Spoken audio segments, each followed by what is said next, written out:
everybody. It's the Wepa Show. And before we go any further, please click like and subscribe and follow us on ComicCrusaders.com. Al, how you been, man? It's been a week. All right. Yeah, man, it's been a week. It's been a busy week, but it's a Saturday night, and I'm chilling with my homie from down under. Cheers to you, my friend. Yeah. Cheers. Woo! Oh, he got that Ghostbusters coffee, and I got that, evening beer. Nice. Very nice. What are you smoking at the moment, man? You mentioned before we went on the show that you like to light up. What is it that you smoke? Well, I smoke some good stuff, but I've been speaking to a company called American White Label CBD.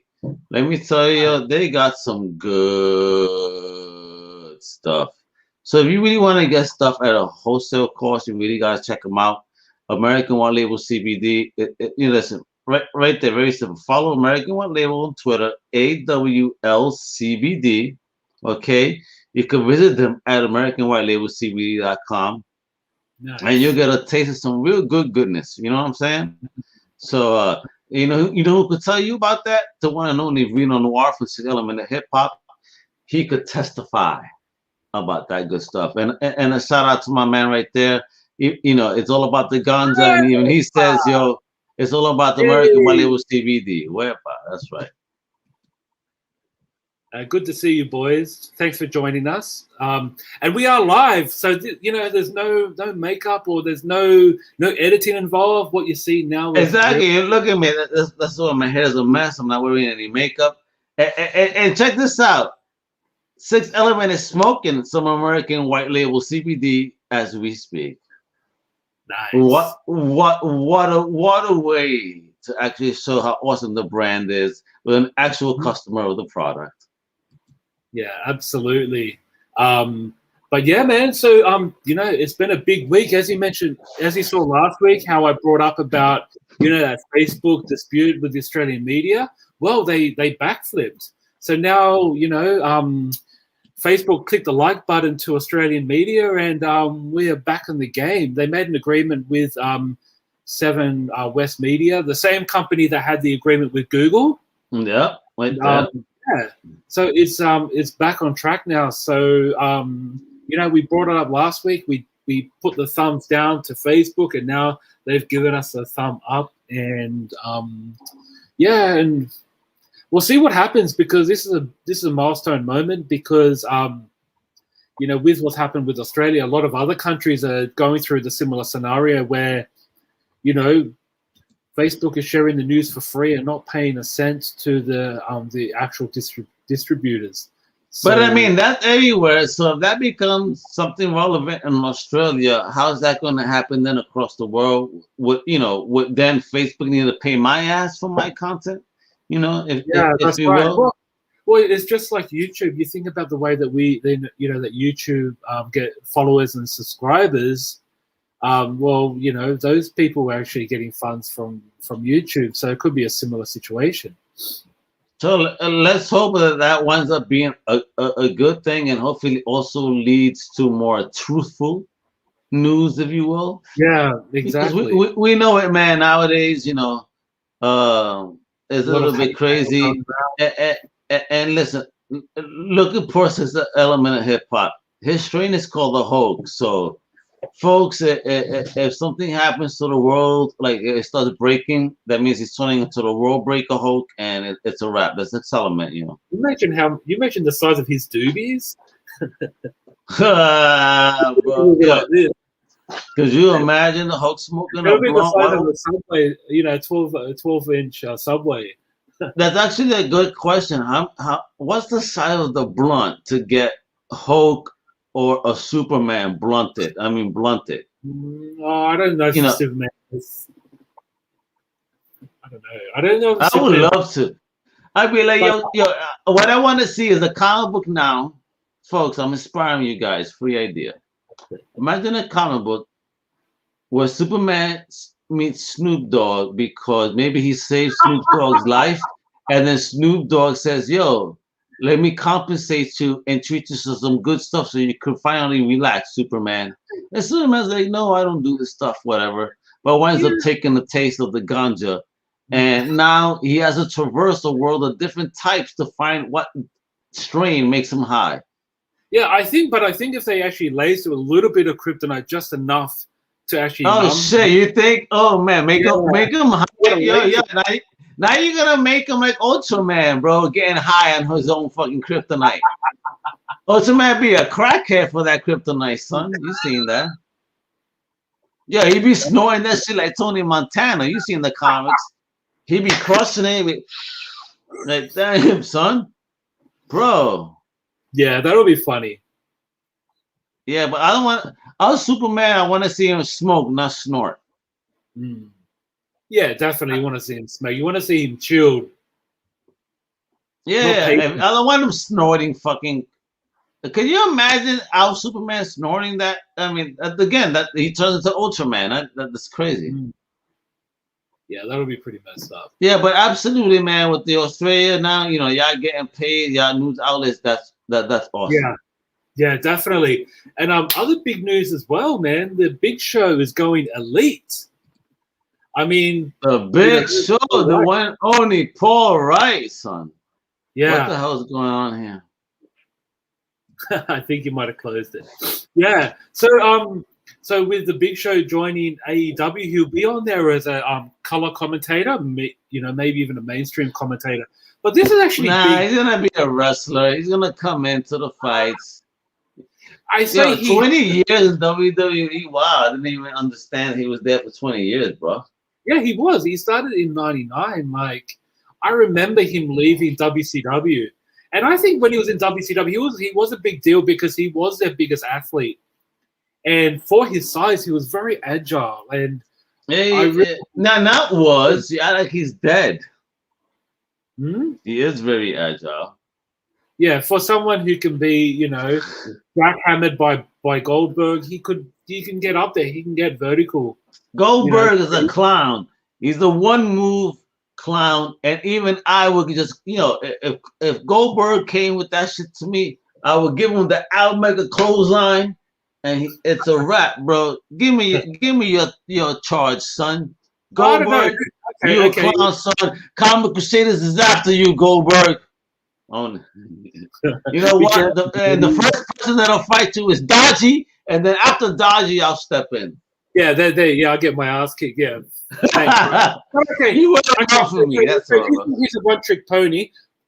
So, what do you think of the Ultimate Warrior? He was also a one-trick pony.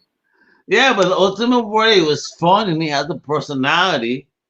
You know, that's the difference. Let's get real for it. I think everybody would agree with me here. The Ultimate Warrior, you know, he had personality. You see this wild man Goldberg would just go there, you know, spit like he's chewing tobacco. You know, tackle you, and then I win. All right. Goldberg, I will smack the crap out of you. But first Dodgy would. And then me. Yeah, and I get my ass kicked again. All right. Thanks, bro. But I'm just saying though, you take his energy up, and then I'll make it come in for the SmackDown. That's all. All right. I need somebody to help. Then we can do like the New World Order. No, but his element. His element will blow smoke in his face, and it'll be a wrap. I know his element is bold, bro. It's from VA, son. He's gangster. Yeah, but I mean, okay. So going back to the Big Show segment, I think it's a good new addition to the AEW. But I think his time was up with the WWE. I think he was just, he was just a mid-carder for so long, and he had the occasional, main event. Oh yeah, like his personality no longer mattered, right? You know, the Big Show was no longer like the big thrill, of the event, if you will. Yeah, and I mean, I don't know. He was better in ring than he was talking. I think his microphone skills are not terrible. Don't get me wrong; he can talk. And I mean, his show. Have you watched his show, the Big Show show? No, the Big Show show. Yeah, it's on Netflix. It's a comedy show. Similar to like the likes of Full House. So he plays himself, just being an at-home dad, and He's actually surprisingly really good. I mean, have any of you guys out there watched it as well? The Big Show on Netflix? Well, if you watch that guy, give us a thumbs up or something, because I know I haven't watched the Big Show. So Yeah, it's a show that's big, and it's about the Big Show, I guess. But yeah, no, it's he's actually really good. So I wonder what happens to that, because I think that's centered around him being in the WWE. So, and I know since the show, he's lost a fair bit of weight, from what I recall. I've seen snippets of him. well, he's looking healthier, man. As you say, he's the big boy, and hopefully he learned lessons from Andre the Giant that was, chugging kegs, if you will. I know, right? Yeah, Bro, that man, apparently he was legendary. Like he would drink you under the table and then some. Yeah, I think he could go like 24 hours straight. God, imagine that. Bro, he would kill me. I would be in the hospital with alcohol poisoning, fucking with Andre the Giant. Yeah, yeah, no, but yeah, it was really intense. For hearing the stories about Andre, the documentary that was released about 3 years ago. Yes, great documentary, right? Yeah, it was amazing. I love that shit. Yeah, but the Big Show, man, good luck, man. Yeah, I mean, he's done his things since '95. Look at that, He joined WWE in '99. He won the championship from Hulk Hogan. I mean, the dude's done stuff, bro. Because I mean, in AEW, I think the only former wrestler who's doing commentary is Taz. But I think for Taz, yeah, he's still doing commentary. Where? Yeah, and the thing is, for Taz, right, he beat our Gorilla Monsoon, because you remember when Gorilla Monsoon was on the WWF. Yeah, man, but Gorilla caught a stroke, and that kind of fucked his shit up, brother. I mean, Gorilla was dope. For Gorilla Monsoon, we only knew him as a commentator. We didn't know of him as a wrestler, and apparently he was actually a really good wrestler. So, yeah, but the thing is, if we were to look at flashbacks of Gorilla Monsoon wrestling, it would be all grainy, black and white and shit. So we wouldn't have actually been able to see him. And I think that's what Taz is to this generation, because anyone who's watching wrestling in the last 20 years or born in the last 20 years only know Taz as a commentator. They wouldn't know him as a wrestler. So I think to have someone like the Big Show as commentary is actually good, because we know of him as a wrestler. He's been a wrestler. Yep. Just like the likes of JBL and the Booker T, because for me, like, Booker T was like, he was a big deal. I actually saw him live in Australia. I met him so in person at a what was it? We're on a Comic-Con. Very cool dude, man. Very down to earth. I never got to meet him in person, but man, he's just larger than life, and that's what we like to see. We like to see wrestlers who've actually wrestled in the last 20 years actually become commentators. Not just of course. It matters. 20 years, yeah, it really matters. And like Roy Jones, like he should have been a commentator and not get beat up by Mike Tyson. Like, why did he do that to himself? I know, right? Yeah, but but I'm really excited to see what happens with AEW moving forward, having some, like a big presence like Paul White, and the fact that he's actually, as you mentioned, he's probably gonna wrestle. Like, I don't think he's. He will. Yeah. Somebody's gonna go ahead, be bold and smack him in the face while he's commentating. Yeah, and he's gonna come back in as the Big Show and give them this big slam, and it's a wrap. So. Exactly. But I mean, you don't really want someone like I feel bad for Ric Flair, because when Ric Flair and Mick Foley were in TNA, they were wrestling way past their primes, because the money was still past their prime and trying to do that shit. Yeah, and it's sad because they're just doing it for the money, Well, they need it. They gotta pay bills and rent, man. Exactly. See, part of the problem is a lot of these people tend to, live outside of the reality of what they can afford. Exactly. So, and then they gotta upkeep that, standard of life, if you will. Yeah, and also beyond that as well, they have no future. Like, what am I going to do when I retire? I'm going to do nothing. So I might as well wrestle still.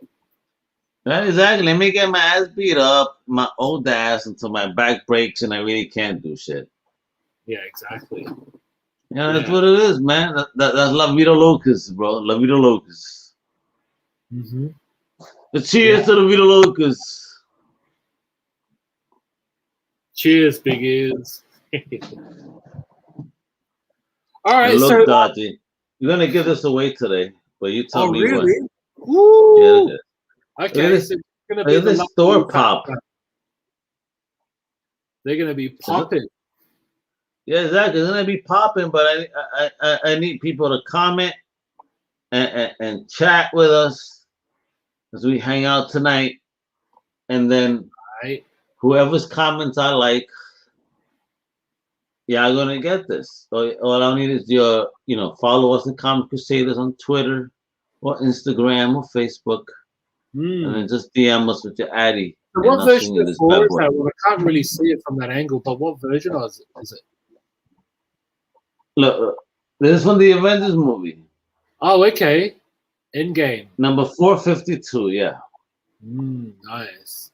Nice. All right, so we got another segment coming up, and I'm really excited for this because this is taking away. Last week we had the down the hatch and also on this day, but today is something different. This is called What You Got, and this is not Yeah. show and tell. So I'm really excited. I know Al's got some amazing things he wants to share with us. Yeah, show and tell, show and tell. I feel like I'm in kindergarten. All right. All right. So who wants to go first? I'll let my brother from down under go first. All right. So I've got one box here. So I bought like a whole bunch of stuff, and I actually He got box opening, folks. Holy shit. Yeah. So I received a few items that I was like really excited to open, but I thought, no, I'll actually, talk to Al and see if we can do it for the show. So, so forgive me that as I'm opening this for the first time. And all right. I'm like a kid, man. Like this is so exciting. And everything comes, recyclable paper. This is actually coming from King's Comics, based in Sydney. Oh, it's nice. Yeah, they get a lot of celebrities for free comic book day and things like that. So I'm quite excited to get these books because I was looking for them for a while. The Last Ronin. Oh, nice. Oh, wow. Check that out. Yeah. What grade is that? Do they grade it based on that label? Does that label give you a grade, or that's just standard? The grade, well, I mean, it's basically near mint. Beautiful. Look at that. Yeah. Look at that. Show off that bad boy. Look how sexy. Yeah, definitely. And I got other versions of it as well. Ooh, what's that? Red cover. What? No, it's a back cover. Oh. So let me go again. So this one is the second print. Nice. Okay. Look The at that. reading. Glossy. That's the reading cover. Yeah. And it's actually exciting. This actually story is by Kevin Eastman, Peter Laird, and Tom Waltz. Sexy. Very Yes. nice. Yeah, so it's actually good to get the original two creators on there. Six Elements says he's waiting on his number 2. What type of number 2 are you talking about? Sex? Come on now. And this one is another version of issue 1 as well. Mm. I had to get the Eastman variant. Fire, bro. Was that at cover price, or did you have to pay a little extra? No, I think this one is cover price. Nice. The only one I had to overpay was the actual variant cover. Oh, where? Okay. Yeah, and then issue number 2. Woo! Oh man, look gorgeous.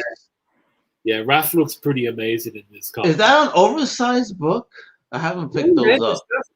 No, I think it's comparable. So if we Comparable, is it? Okay. No, it's a little oversized. Look at that. Yeah, it is oversized. Look at that. It is oversized. I knew it. I'm looking at it. I'm like, yo, it's a little bit bigger than the average. That's the cover, by the way. And look what he's showing us here. Like that first Morbius. What a tease, yo, you bastard. What is that? What are you showing us there, Dodgy? No. That was teasing. just I just grabbed from the side, just to get the comparison. Nice. It's actually not the original. If you wish. Yeah, it wouldn't be like I wouldn't be handling it like that. It would not be loose. Yeah, no, it's all about the size, 6 Element. All about the size, and that's what she said too. Yeah, so she's very satisfied too, I imagine. Yes. So I mean, move on to you. What have you got? What have you got to show us today? Remember what I told you last week, though, that you guys keep underrating or not thinking about the Captain America Volume 1. Now, excuse me, I got to put the battery in the camera so I can change the camera angle, but you guys are hearing me. So last week I told you guys about purchasing those last issues, right? Yes, that's right. But then now, let me tell you about a little something different here, all right? Because Captain America is an underrated run, especially those Volume 1 issues. And those Volume 1 issues got tons of first appearances, right? Yeah. So let me go ahead and change my camera angle. Now there we go, bro. Make your screen bigger, bro. No, I am. Hold on, brother. It's happening now. I'm just too eager. Yeah, here we go. So let me move that liquor out of here. I ain't promoting alcohol now. You know this because it's a nice cover, of course. You know what I mean? That's the front Serpent Squad. I picked that up for $1. Far out. Okay. Then you got, let me see, 177. Let me just go through a couple of these real quick. You gotta excuse me, right? Hold on. So that way we know what first apps are in what here. So I just show you the first Serpent Squad. This has tons of cameos like the X-Men, Iceman, Marvel Girl, Angel, Supreme One, Charlie Gray. That's a fun comic to have. All right. This is legendary. Nomad. The first Nomad. The very first time that Steve Rogers takes on the Nomad appearance.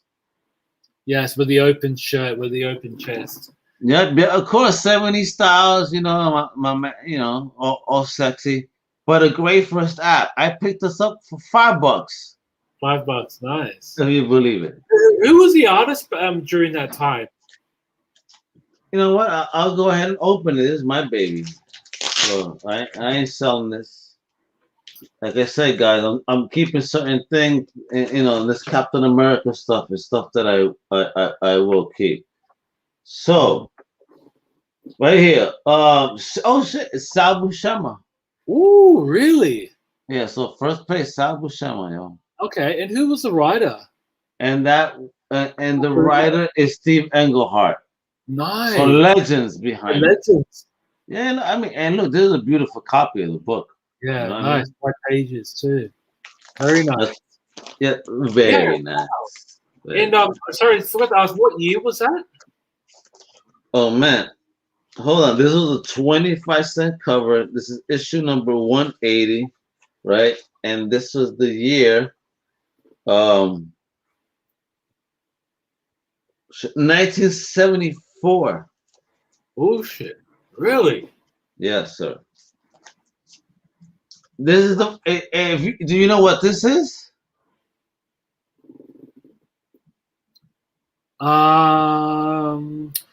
I'm not sure, to be honest, because I was thinking Devil Dinosaur by that angle. Nah, but this is the first Armin Zola.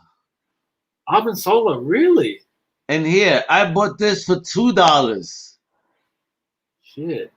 And what number is that one? And this is 208. 208, okay. 208. First Armin Zola, bro. Nice. Yeah, and Mr. Bracio, thank you. He says he used to have that right there with the Nomad.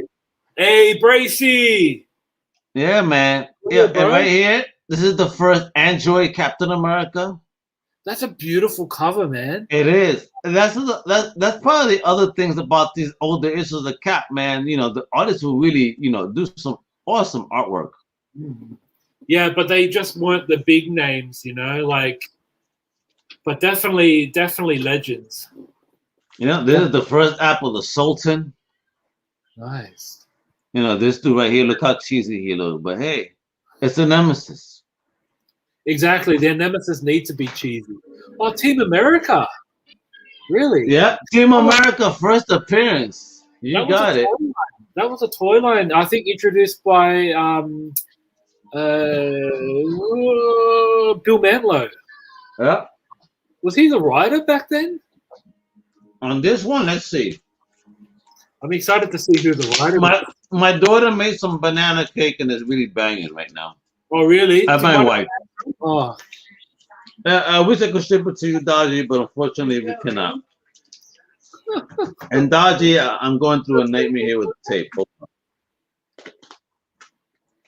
You said Boom Mantle. Let's check that out. Let's see. Okay. This one. No, this was J.M. Mateus and Mike Zeck. Nice. Yeah. And Zeck on the art as well. Yeah, man. Holy shit.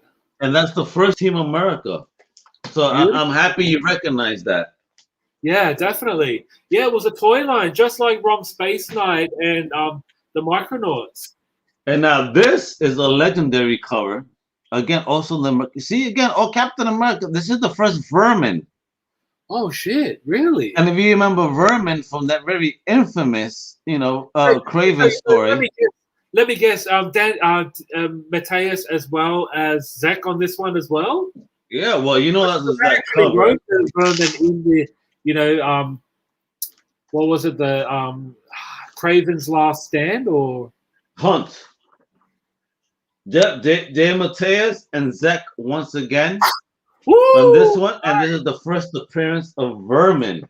Because again, from that legendary story. Again, look, another first appearance in a Captain America run that is very underrated because people just don't quite understand.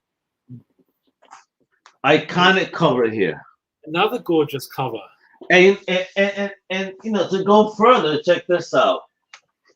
So this cover was used as artwork for the toy car. Beautiful. Perfect. All right. Again, and in here you got the first appearance of Sammy Batsich. So there's the first appearance in here, right? Nice. Now we got more. Here we got the first appearance of Corrigan MacArthur and the Pro Toys. Corrigan's first app is in this issue right here, bro. Okay. Issue number 276. 276. Fantastic. I found this for 50 cents. Oh, you bastard. Everything I'm showing you right now, I found for 50 cents. No shit. Here is the first appearance of Bucky, the Jack Monroe version of Bucky, as Nomad. Battlestar? Did he become Battlestar later on? No, well, the Battlestar that came was not, white. Yeah, I know. Oh, so this Bucky was white, right? Yes. Okay. Let me see this one, 295. Listen, again, I thought I'd tell you guys, there's a lot of stuff in this first edition. I mean, this is an awesome cover. It looks great with the Daughters of Sin. Yeah. This is Bud Budiansky and Joe Sinat covers. Oh, really? Yeah. Nice. Look at that iconic cover there. Yeah, that's a gorgeous cover. Who drew that one? Far out. Now on that one was actually for the cover artist. That was Paul Neary. Okay. And here it started really the origin of the Red Skull that went from 298 to 299. The Red Skull's face kind of looks Kirby-esque. That's why I asked, because it looks. Of course. Yeah. And you ask about Battlestar. It's funny. This is the guy that becomes Battlestar eventually, right there. Mm. Yeah, because he was Bucky too, right? But I thought he was Yeah, Bucky too. Yeah. yeah, he does become that as well. Mm. But you see, look at that iconic cover there. Yeah, I love You that know, style of Captain America covers. The and visual this is coverage. Paul Neary. He's cover and interior with James De Mateus writing. Mm-hmm. And then, look at this other iconic cover here. Nice. I mean, again, you guys need to stop sleeping on Captain America Volume 1. Right here, you got the hate Mongol that's trapped inside the cosmic cube. Mm. This is So, a Mike's Deck cover with Paul Neary, Jan De Mateus, Michael Ellis, and then Paul Neary on interiors again. and what year was this one issued? This one is from December 1984. Okay, so we're creeping into the 80s now. Yep. 301. I mean, again, it's just beautiful, beautiful covers in that era. Nice, fun covers. Yeah. That would make you want to buy the goddamn book. Yeah, just to, it'd be a nice poster as well. Yeah, here you got, antagonists like, what's her name? Mother Superior, Sister Agony, Sister Death. And we have appearances by Scarlet Witch and Vision. Okay. Nice. Which, they're so hot right now. So they do make an appearance in this particular issue. And that would have been about the year that the first miniseries was launched. Oh man, I had that miniseries. I kind of upset that I let it go. Shit. And there you go. This was before Excalibur. Look at this. Look at that. Did Alan Davis have anything to do with this one? No, not at all. Again, the writer was Michael Carlin, and again, the penciler was Paul Neary. Okay. Editor-in-chief for the era of on this one is Jim Shooter. But it is iconic. You got the two captains, going at it. Yeah. But I think this was just after the Alan Moore run and long before Excalibur. Long before Excalibur. Absolutely. Ooh, now look at that. Another iconic cover. Now they're working together as heroes should. Yeah, wow. Okay. I book just for the covers. That's what I'm saying, bro. I mean, it's a beautiful cover. Great art. And that, if you guys don't know, is the first appearance of Madcap. Okay. So on here, and I picked this up again for 50 cents. And then you get a little recaps, on the Invaders, Luthor, Raph, Nick Fury, Shield. It looks like you've got the Invaders at the bottom as well. Yeah, yep. I'm telling you get a little taste of everything, and this is Madcap's first appearance. And again, something that if you just take a moment to look at dollar boxes, you will find it there. I guarantee you. Look, I got found two of them there. Cheeky bastard. Yep, and here's the first appearance of Armadillo. Mm-hmm. And I think he was actually on the Spider-Man cartoon on Disney not so long ago. This particular character. Yeah. Nice. Again, so that's his first appearance. And this is Mark Gruenwald when he, already, he starts writing. He had a really long run with Cap. He loved Cap. Yep. Not just Cap, but and more so. But here we go. In this particular issue, again, another first app. You got the first appearance of the Serpent Society, the first appearance of Rattler in this issue here. And this is how, to be honest, when I was a kid, this is how I discovered Cap. Yeah. It was these issues. So I'm happy to have them back in my life. Because I remember the Earth's Mightiest Heroes animated series that came out around 2010. They had the Serpent Society a lot. Yeah. And I loved their appearance in the show. Like, they were one of my favorite villains was the Serpent Society, and then was the Wreckers. The Wrecking Crew. Sorry, the Wrecking Crew were my second favorite. On this one, you got the first appearance of the Serpent Citadel, their hangout, in that issue. Because Mark Gruenwald was definitely all about growing the mythos of the character. I have this issue because Flag Smasher was one of my favorite villains. And there you go, exactly. But this is the first appearance of Michelle March, and then we didn't name him yet, I believe, in this in this particular issue. You know, it was in the latter issues. Yeah, I got two of them, folks.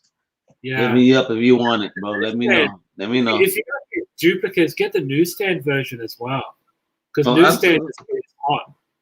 Absolutely. Then here we got the death of Porcupine. You know, the corpse of Modoc. Like, really, he died? Yeah. Okay. Yeah. Apparently here we even get Cottonmouth here for you fans of Luke Cage. Yeah. Okay. That one is the first appearance of, I believe, Blue Street. It is his first appearance. Let me confirm. Okay. No, it's not. It's Captain America's van. His first appearance is there. Captain America van. Death Adder dies here. Blue Streak dies here. Again, I believe this is the Scourge era. There you got 319. Again, this is one of my early issues of Cap.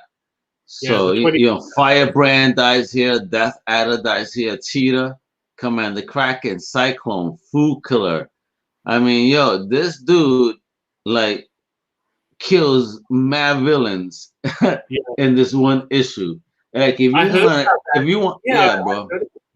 Yeah. 319. Yeah, bro. You gotta pick those up. Who was the artist back then?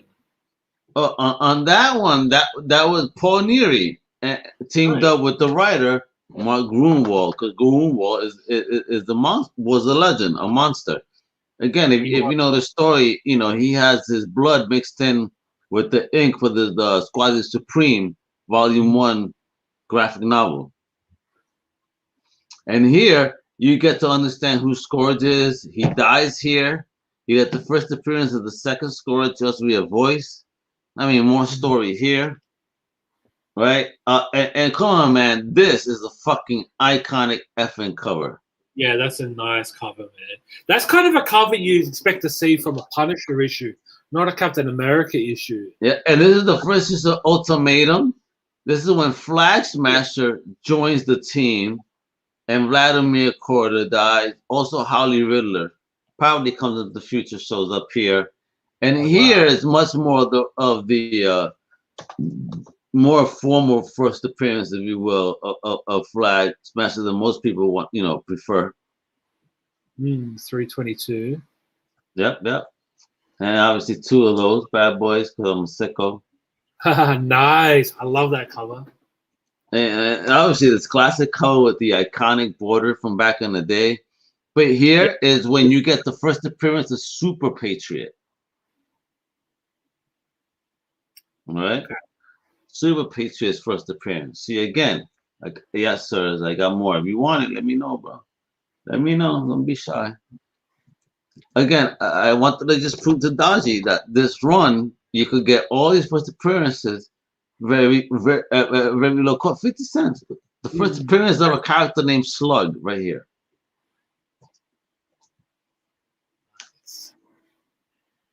Okay, and then obviously the continuation, because again, I'm a sucker for trying to continue a story. If I could buy it complete, I will. So this is the first full appearance of Slug, first full appearance of Priscilla Lyons. Wow, this is Super Patriot. And that's yet another iconic cover there. Super Patriot, of course. John Walker making his appearance. Because obviously, when we're getting into this, we're getting closer to something different, right? Hey, Demolition Man. Exactly, and that is, in fact, the first appearance of D-Man. So, yeah, in this issue, like with this character, and forgive me because I'm not that much of a fan of this run of Cap, but he was basically like a fan, right? A fanboy, and he took bits and pieces of merchandise. For example, the D of Daredevil, and was it Wolverine's mask? Was that his? Yeah, that was his shtick. He was a wrestler, and he felt that shtick, and did a mashup, and did what he did. He came up. And there's his first appearance. Nice. His origin is within this very first issue right here. And again, that's an iconic cover. I mean, who didn't enjoy that era? All right. You know what I mean? And again, and more. Look, I mean, look at these covers, man. I mean, you got cover work like this by Mike Zeck and John Beatty. You know, and here you got the first appearance of the Sweatshop. Guys are like Fat Eddie Radmus, Eugene Earl O'Hara, Joel Marty. You know, and again, the main story with you know, Demolition Man. Mm-hmm. And there we go. That iconic. Cover, yes. You know, that's an iconic cover and meeting there again. Who doesn't know that cover? You know, this is also the first appearance of Night Shift. He'd be an action figure who'd be pretty cool if He would. You know, yeah, if Hasbro did a Marvel Legends version of Demolition Man, it would be pretty cool. It would. And then there you go, that iconic storyline where Captain America says enough is enough, right? Yes. You know, and basically here, you know, basically we get John Walker kind of, you know, filling in the shoes. As we know, John Walker was Super Patriot. And we get the first foot appearance of the Commission, the death of Warhead, you know, and we get some information on the characters like Nuke, G.I. Max, Nomad, Falcon, Nick Fury, etc. Mm-hmm. Beautiful cover. Okay. Yep, and of course I had, and there you go. This is what Dodgy was mentioning before. Dodgy was mentioning this before, but yeah, Battlestar becomes Bucky too. That's the first appearance of that. You get Sergeant Don Simmons' first appearance in here. And yeah, another scumbag move with me having too. Do you know what that is, Dodgy? No. That's the first appearance of the Watchdogs. Okay. Again, within the pages of Captain America. Mm-hmm. And this is, you know, this is John Walker. This is the first full story of him out on the field. Yes, exactly. Nice. No, what's the secret of Steve Rogers over here in 336, huh? Another yet iconic cover. Mm-hmm. With these three prototypes. Yep. Okay, and then, you know, and here we go. What do we have here, folks? Yeah, I love that. Paid homage to the King. You know, like you know, the first appearance on the Avengers of Captain America. Yeah, and this is another appearance of several characters of the Serpent Squad reappearing, such as Puff Adder, Copperhead, Black Racer for the Lance. So who was a cover artist on this book? So on this one, the cover artist again, Mike Zeck with Bob McLeod. Nice, legends. Absolutely. And again, you know, I had to look. And this one, there you go. Look, Dodgy. You said for me to get the, you know, the regular old bookshelf, right? Yep. But I also have the newsstand. Perfect. Okay. Fantastic. I hope that makes you happy, and I hope now you're proud of me. So let me ask you. So this Silver Centurion, was that James Rhodes? Is it? No, this is Tony Stark. Still Tony Stark. Okay. Yeah, this one is Tony. This cover artist is Ron Friends and Al Milgrom, legends. Fantastic. All right. Yeah, exactly, man. I mean, you can't go wrong, bro. Can't go wrong with Ron Friends doing cover art, that's for sure. Can't go wrong. And look at here, first appearance of the Supreme Soviets. Okay. Isn't this kind of what the Supreme Soviets, bro? Yeah, but they changed. Aren't they now known as the Winter Guard? Yeah. Eventually, some of them. Yes, you can see there the red shield, and then you've got Crimson Dynamo.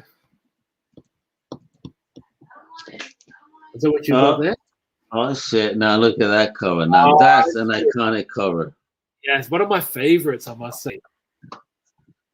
That's the iconic cover there. This is the first appearance of John Walker as U.S. agent. So this is the first U.S. agent, folks. And yep, I got two of that bad boy too. Two of them, because I'm a sicko again. Can't help it. When I find Cap, yes, a 6 element. It's not that I'm a fan of Cap. It's just if you're a comic book speculator, you you are crazy if you ignore everything that this run has. Just coming from a speculation standpoint, and even a fan though, because it is Cap, and Cap is iconic here. First, Jennifer dies. We got references to certain things here. All right. Beautiful. That yeah, and look at this. With another hot cover that I think a lot of people remember. Yeah, so we've got the 90s. We've got the 90s Marvel logo here. So it's definitely the 90s. Yep, and look at this guy. He's like, doesn't he look like Supreme almost? Yes, who is that? I can see Quasar. And who's the cover artist on this? So the cover artist on this is Ron Lim. Nice. The character here is a character called Nefarious. Nefarious, yes, I've heard of Nefarious. It's a very Superman psycho. And this one, she actually came out recently and made a reappearance in the modern world of comics. This is the first appearance of Free Spirit. Very, very late 90s, that one there. Absolutely. Mid to late. And then we got, just some cool Captain America annuals here, right? Yep. But this one is special though. Is that huh? The one with the stars on it. Is that signed or what's the writing there? Oh no, nothing is signed. It's just writing on here. There's nothing. Not a signature. But this is the one that I think that should kind of lean more to your interest, because in this is where you get the origin of the cosmic cube. Ooh, nice. Yeah. So this is a very special issue. So I think people need to watch out for this one again, because remember Shia was getting into it and all. So I could foresee the cosmic cube. I was keep going on in the Marvel universe comics. Here is where you get the origin. And again, I picked this shit up for 50 cents just because I took my time in the 50-cent box. and the overall condition of this book, I would definitely give it not obviously not near mint, but I would give it that probably the grade right below that. Yeah. So because it is a beautiful copy. And that's what I wanted to show you. Beautiful collection, man.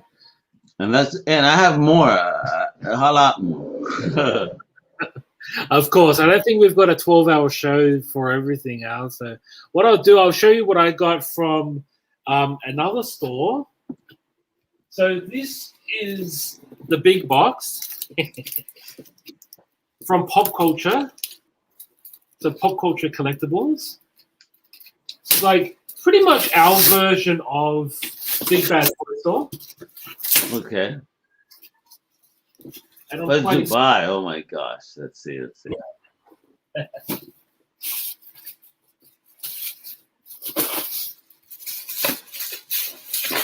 So I really need these for some of my action figures. Ooh, what's that? The stands. Oh, where they sell the stands by themselves in packs? Yeah, from NECA Toys. Oh, cool. Because I got a few NECA figures and I'm worried that they're not really standing upright very well. Keep falling. So does it only work for NECA figures? Does it work, or does the whole fit anywhere? Wepa.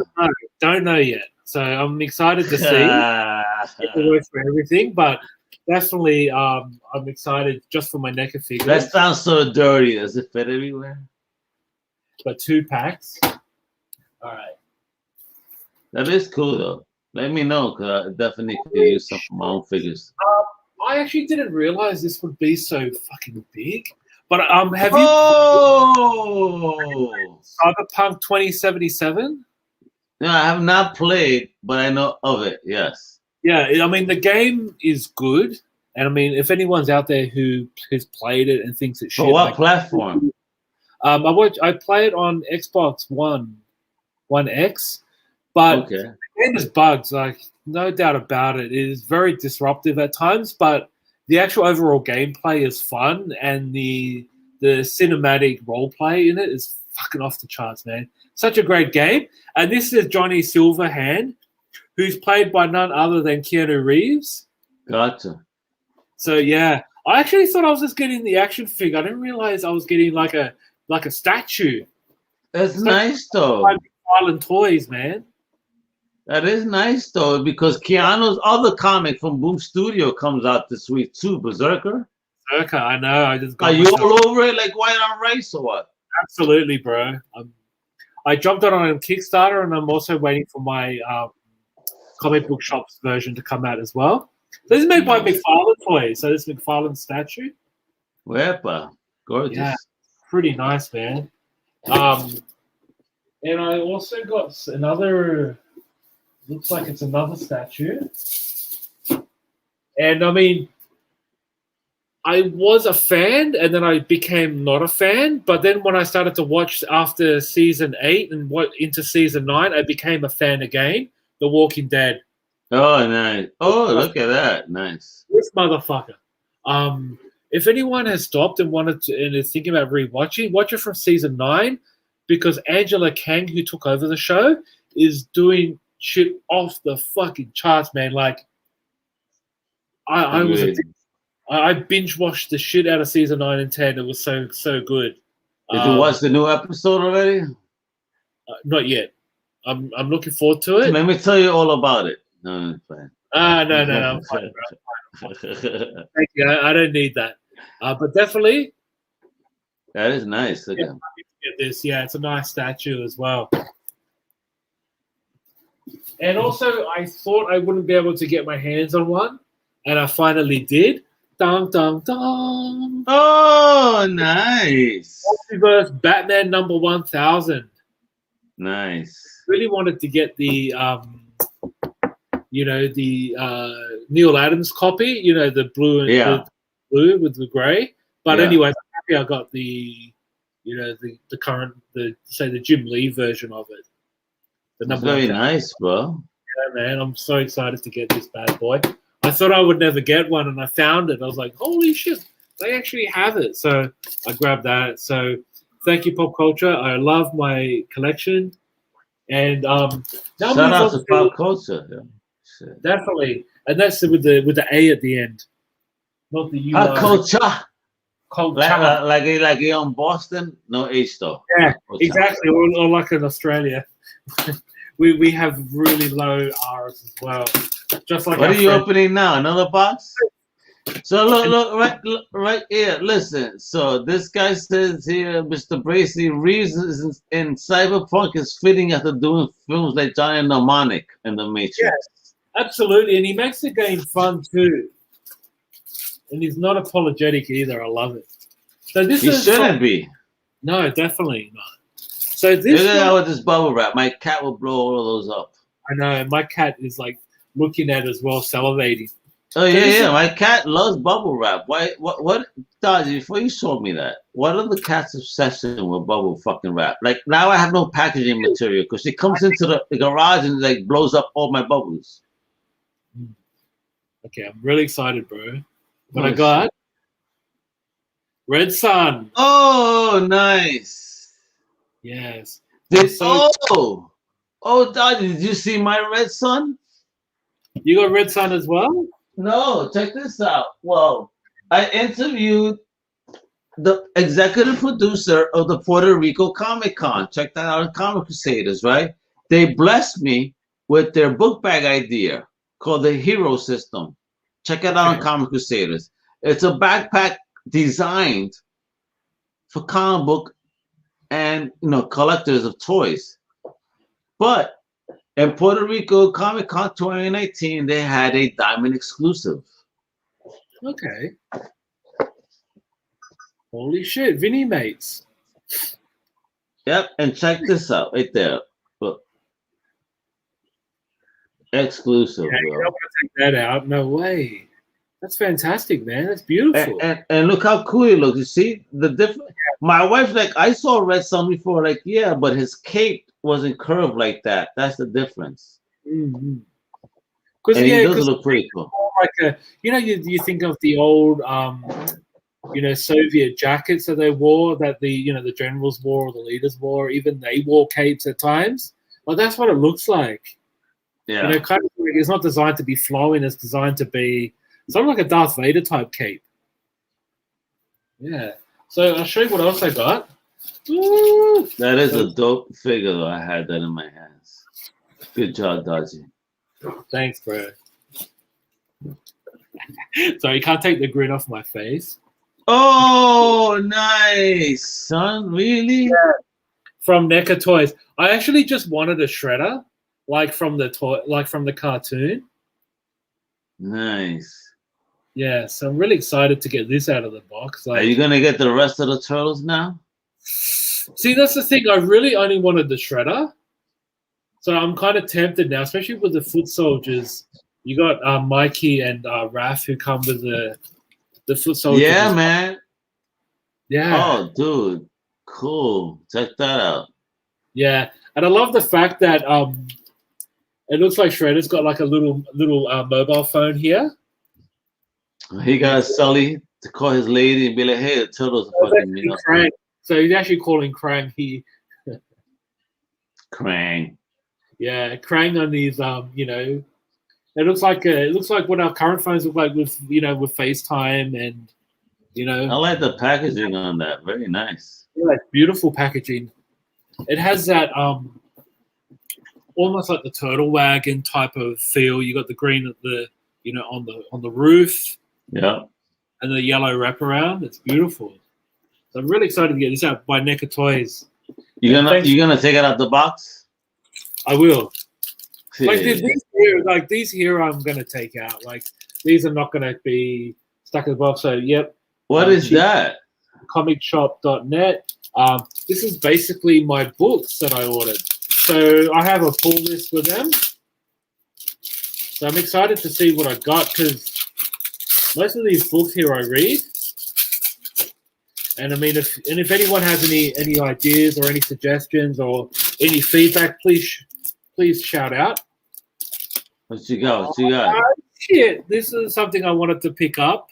Ooh, nice. Manga Spider-Man. Manga, nice. Yeah, Manga Spider-Man.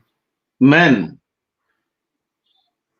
Yes, from the Marvel Mangaverse. Okay. I think the year on this would be about 2001. If anyone knows, please shout out.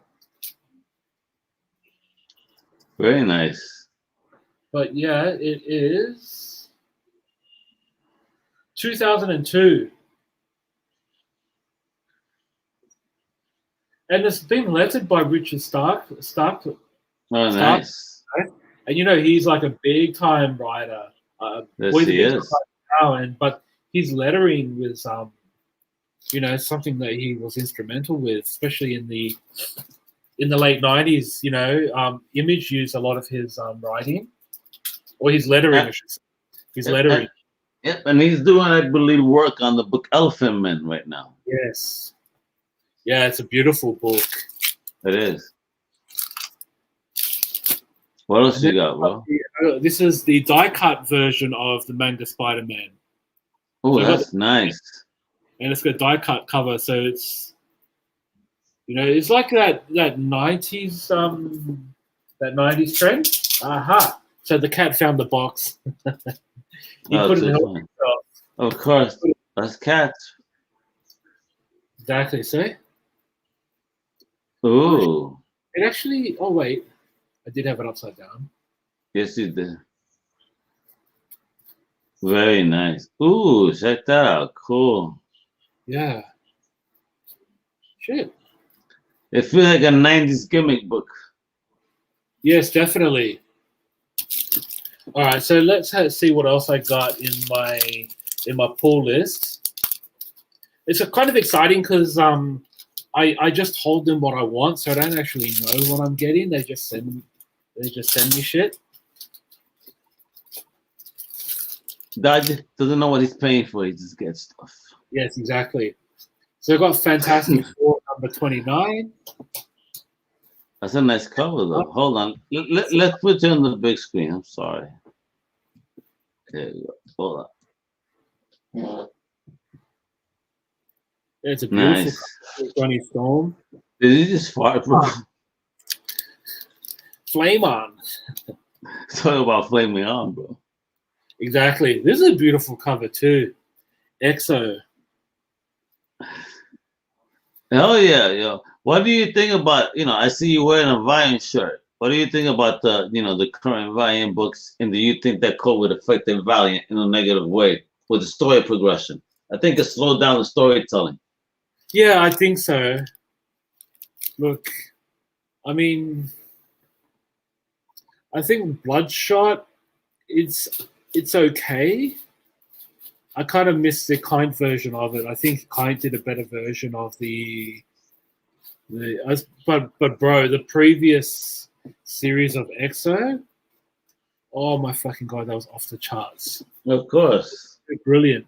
But again, I just wish that they would continue their run, not reset themselves back to number one again. I think I hear you, bro. it doesn't work. I think That's why I respect McFarlane with Spawn. He's gone ahead. There's over 300 issues and didn't reboot. No need to. Yeah. And he's creating a universe. No need to reboot. I mean, they could just mention, say, on number 26, the story starts here, like a new story starts here, or that's all. But just keep the numbering. I think just changing the numbers doesn't really hurt. Sixth Element is Love and Bloodshot and Rye right now. Nice choice, bro. Yeah, but far out. It's Anyways, what else have I got? Oh, EXO number 3. Ooh, sexy. It's a beautiful. It's jolly good, I tell you. Very good. Very nice. Aha!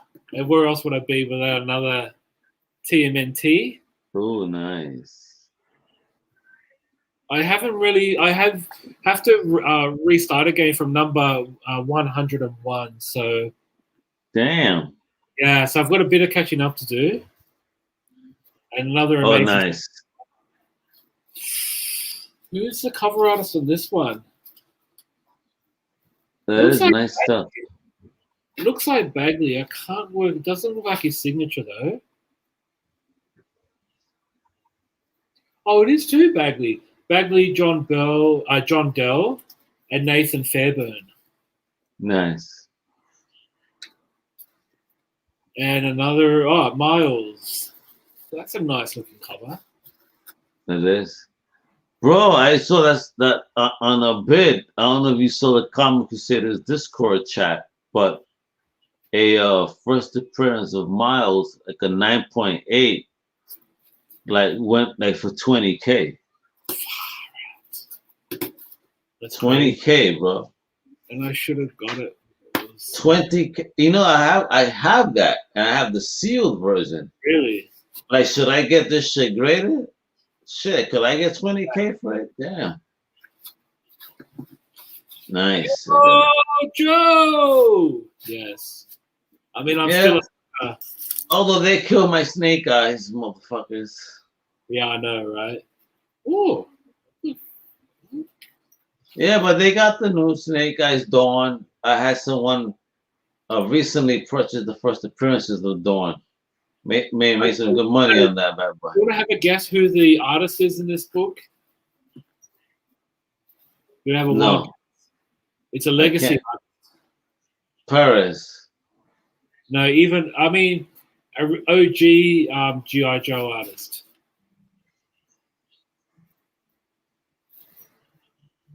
Hammer's a writer, though.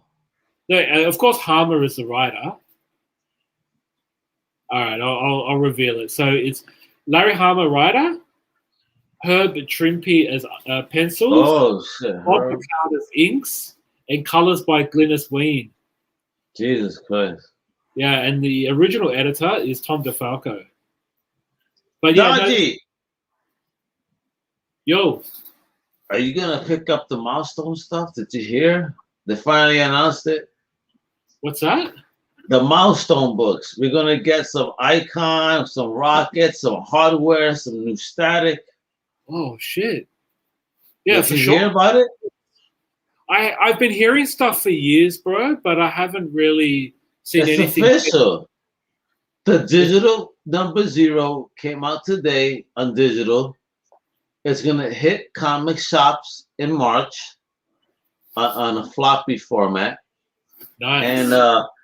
and I already told my shop pull everything milestone because I believe I always said that if it came out, I'm gonna support it, right? Yeah, for So sure. I'm putting my money where my mouth is. So I hope you and my friends do too, because Yeah, man, I'm definitely going to be hitting up the milestone books. Like, I think for their time, they were something similar to what we had with Ultraverse. They're just very rare, and rare in all aspects. The art was, almost it was like good stuff, but just underrated very because underrated. trying to compete with Marvel and DC, and everybody always wants to put things up to that damn label, but stop it. You don't need to do that. A lot of things could stand on their own. Trust you me. Yeah, yeah, man. But yeah, no, it's yeah, I'm really excited to get my hands on those books. So, and like, not only will I'll buy, the reader copy, and also buy the variant as well. Of course. Hey, you saw that? I just want to shout them out right here. The folks that made the Hero System book pack hooked me up with some Geek Recon shirts. Wepa, para que tú sepas, Omega, por eso Isabela. Real Geek Recon right here. So yeah, Very thank you, nice. thank you for the shirt. Appreciate it. Got Yeah, people man. looking. Man, well, what a fun day. We get to Bro, talk books. We get to to share shit. Like, anyone out there who wants to have any questions about anything they just saw, or any comments? oh man, you know what I could do next week? What's that? I got a whole bunch of X-Men books that I am selling. So maybe Really? people could see the stack of uncannies I got. Man, that collection sounds uncanny.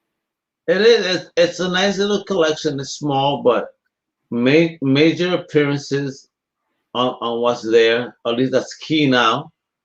So I think that you guys, because listen, I had stuff from the Avengers that I was selling for almost 12 months. All of a sudden, Scarlet Witch comes out because Scarlet Witch happens to be in those books. All of a sudden, sold on eBay, disappear. So I got stuff in the X-Men universe that I think that you guys are gonna appreciate that I have on the Uncanny that I am selling. These caps I'm not selling right now because go find them yourself. You can at a cheap price. For me, this is at the stock market. It's not time to sell yet. You hold on these. So hold on your caps. If you find these, hold on them. Trust me. Maybe give it another 2 or 3 years. I've never been wrong. I've been ahead of the curve on a lot of things. So just trust my word. Trust my word here. They get the caps and put a hold 2 to 3 years on these, and you will find them in $57 boxes. And when the new stories come out, featuring these major players that I just showed you here, or just extended universes, because we never know what the Marvel Universe show is doing. So we might get a Captain America proper show that could expound upon his rogues gallery, because a lot of these are TV material characters. Yeah, absolutely. I mean, some of them you mentioned or even shown us in the book earlier on have been in TV shows, like Cottonmouth was in Luke Cage. Yeah. I mean, not like okay. So let's just put that there because I believe it was Jeff. He says that the Cottonmouth in Serpent Society is way different than the Cottonmouth character that Luke Cage dealt with. Yeah. So they're not in the same lane, if you will. But still a reference too. Yes, agreed there because he was still an African American villain. Yes, that's right. Yeah, very different. But I just thought with the connection to the name and probably of course. I mean, Listen, boy, ain't gonna be no other Cottonmouth than homie. Now he's gonna be Blade. So I know, right? Imagine, oh, that's so exciting, man. Because that dude can act, you know. He's yeah, already yeah, yeah. Oscars, man. I have people telling me though they're kind of upset that they didn't recast Wesley because Wesley's still not old and he is in fact a real martial artist. Yeah, true. I mean, he's older though. I He mean, he's is meant to be. older. Hey man, just for men, dye your shit. You look all right. Look, if I make a dye this, I look, I'm a 20-year-old. Dodge is about to faint. He can hit the fuck out. No matter what the fuck you die, you still look 80. Hey, Sonny. Back in the day, I was killing vampires. Back in the day, we used to grow our own vegetables. Exactly. Type shit. We had a horse for each family member. Yeah, bro. It's a real blast hanging out with you today, man. Yeah, but it's always a blast hanging out. That box opening was cool. You be ordering me some shit, Dodgy. Mm-hmm. Thank God you're single. White people get mad at you. I know, right? Yeah, I've got no one to get mad at me at the moment. You know what? I'm jealous. Oh, bro, before we go, look at this. Cast Michael J. White as Blade. What do you think? That would be a decent casting. Again, he was Spawn. He was also Bronze Tiger in CW. That would be pretty badass, though. Mm-hmm. Give him a Marvel role. Again, he could do it too. Again, another real martial artist. And Bracy just confirms, yes, that they're in fact two different Cottonmouths in Marvel Comics. Thanks, Bracy. So there's some educations there, viewers. Mm-hmm. So we got two Cottonmouths. We got the gangster and we got the one from the Serpent Society through this amazing run that I showed you guys. I hope you guys actually learned something for real. I'm not gonna back down on this. I think these books are gonna see some movement in a couple of years. So, go to your 50-cent and dollar boxes at your favorite comic shop, and I guarantee you're gonna find a lot of these. Yeah, so definitely. It's a win situation. Because there's no harm in just spending a little bit of extra time digging, and that's the thrill. Like when you go to a convention or you see those comic book stores with all the long boxes laid out, bro. Nothing is more fun than just going for that dig. It's like digging for treasure. So don't worry. Once you come to Orlando, Florida, I understand that there's a shop out here that is like a supermarket of comics and toys that apparently you need to take the whole day to peruse everything. Nice.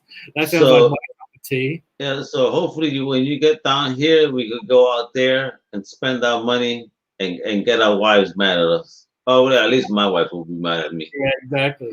Then she'll get mad at you for allowing me to spend money. Yeah, and I'll be mad at myself for not having any money left to pay for accommodation or travel. Exactly. But no, don't worry, but mi casa su casa. Even if it's in the garage, at least you have a place to stay.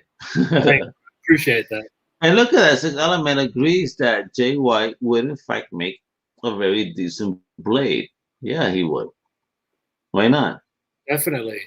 Okay, I wish we could have gotten, Misty Knight back into play, but now she's doing her own thing. Get the actress that was Misty Knight on the TV show because, first she was fire, and I think and she fits into the narrative of what Blade was doing. So who, if we were to go to the MCU and have villains to fight Blade, who would you think would be a good adversary? Dracula himself, but I want to see the Dracula not. I want to see the Tuma Dracula version, just like that. The Gene Colan. I want to see him if you're going to present a Dracula, I want you to go OG. Yeah, like the Vincent Price style. Because I think he was more Vincent Price, right? Well, yeah. The way Was he or was it Christopher Lee? You know what I mean? Christopher Lee. Lee was a Mac too. You know what I mean? Yeah, Even Bella, they had that Mac approach to being a vampire. You know, so obviously those two different worlds, there's Universal and Hammer. But gosh, yeah, I would love to see that a Blade versus that type of vampire, just like the comic. Mr. Bracy, bro, don't worry. One day, bro, one day. He says, Al, you need to turn MegaCon into the Al MegaCon. oh shit! You don't want that, bro. Wepa. Tombstone. Oh yeah. Remember Tombstone from Spidey? Yeah, I know who Tombstone is. That'll be fun. Blade and Tombstone versus who will win? Of course, Blade would win. Why? Is the good guy? Yeah, that's right. Yeah, I don't believe in that good guy, bad guy shit. Who got better skills? No. I think. Obviously, there might be a few fights where Tombstone wins, and then obviously Blade will have to collect himself and then try again later. But I think it'll be fun. I think having a different villain is actually going to take it to a different avenue. And obviously, Tombstone can fit in with the public. Being an enforcer at nightclubs and shit. I give it to you. Yeah, I say that Tombstone in round 1 teabags Blade and looks like a tombstone when he sits on his face. But then rounds 2 and 3 belong to Blade. He's going to be so angry, he's going to be salty about it. That actually would be nice. I just wonder who else would be a good villain. You missed that one. I'm sorry. You're a bad. Okay. I killed myself, folks. I'm sorry. Yeah, and we are live, so we can't edit this as you. It's okay.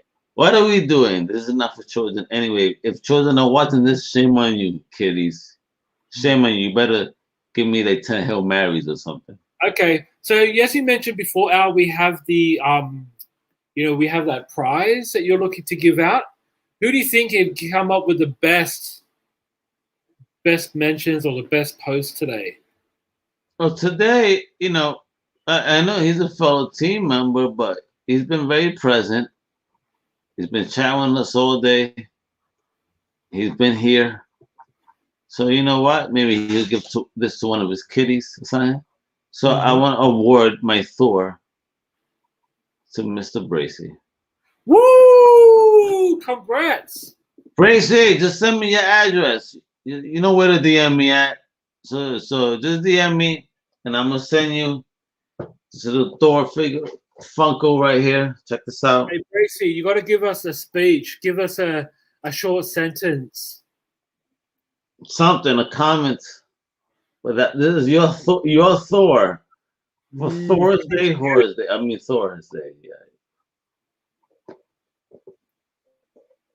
Yeah.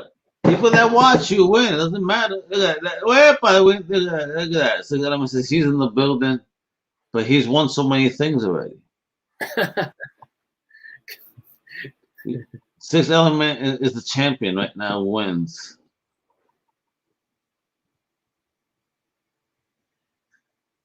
Should I just stay frozen, Dodgy? Hey? Should I stay frozen? Stay frozen? Yeah. All right, so I got enough to show you, right? You saw my Funko, you saw my comics, you saw my mini-mate, right? Yep. I didn't show you anything else because if I got up, you would see too much. Yeah, we don't need that. You will see too much, Dodgy. I don't want to show you that much. That's fine, bro. We always have another time. But I'm excited because I want to, in one episode, I want to show you guys what I got from Kickstarter last year in 2020. Oh, really? You have a box full of Kickstarter stuff? No, I wouldn't say a box load, but I got some really, really good shit. And I'd love to show with you guys. So if you strap yourself in for next week, I'm going to show you guys what I got from Kickstarter. Because it'll blow your mind. Nice. And then I'll see what else. For Asgard. So, all right, but so I'll see what other run I could show off that I got. Oh, you know what? I could show off too. Because again, we gotta show love to Indy, of course, Yeah, right? 100%. So I could show you all the first apps of Valiant G1, like the first Exo, the first Bloodshot, the first Ninjak, the first Eternal Warrior, the first Archer and Armstrong. Like, again, and I found those for a quarter, folks. Far out. So, this is just things again that a lot of people, a lot of shops people don't know because everything is DC and Marvel. This is what I'm gonna leave you off with because I left you off with something last. Thank you, man. The Geek Rican. Thank you, Bracy. Thank you, yo. Shout out. Check them out. Puerto Rico Comic Con, prcomiccon.com. You can check out the shop for Geek Rican. You do a whole bunch of stuff, and I should feel very proud of it. Yeah, I'm a geek. I'm proud of it. Yeah, but hell yeah, well, my brother over there, those people, all my brothers and sisters over there are doing actually something really great for the community and the island. So, it's a great way for my fellow Latino geeks to connect, if you will. And I heard great things about it, especially after the Hurricane Maria that devastated the island.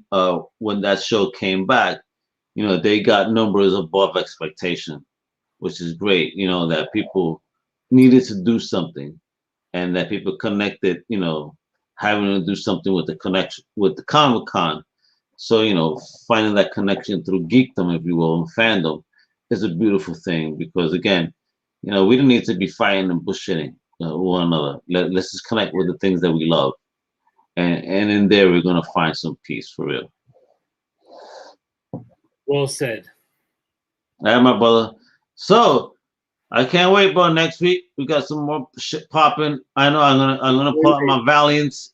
You're gonna pull out your Kickstarters, and during the week, let's discuss a taste test. I think it's that time. We gotta pick something. Yeah, and if you guys missed last episode, Al tried Vegemite. It was it was funniest shit I think I've ever seen. No way, Josh is working on a clip, and you know what? You say that, Dodgy. Shout out to my boy Hans. He said he watched that video and he thinks that we're hysterical and he was dying with that particular episode. Fantastic. Yeah, I still have that Vegemite there. My daughter's a vegetarian, she claims. And I'm telling her, here, baby, this is veggies, vegetarian stuff. She goes, I'm not trying that shit, it stinks. So do vegetarians fart, so that's all right. My God, fool. It smells like broccoli, folks. That's enough said.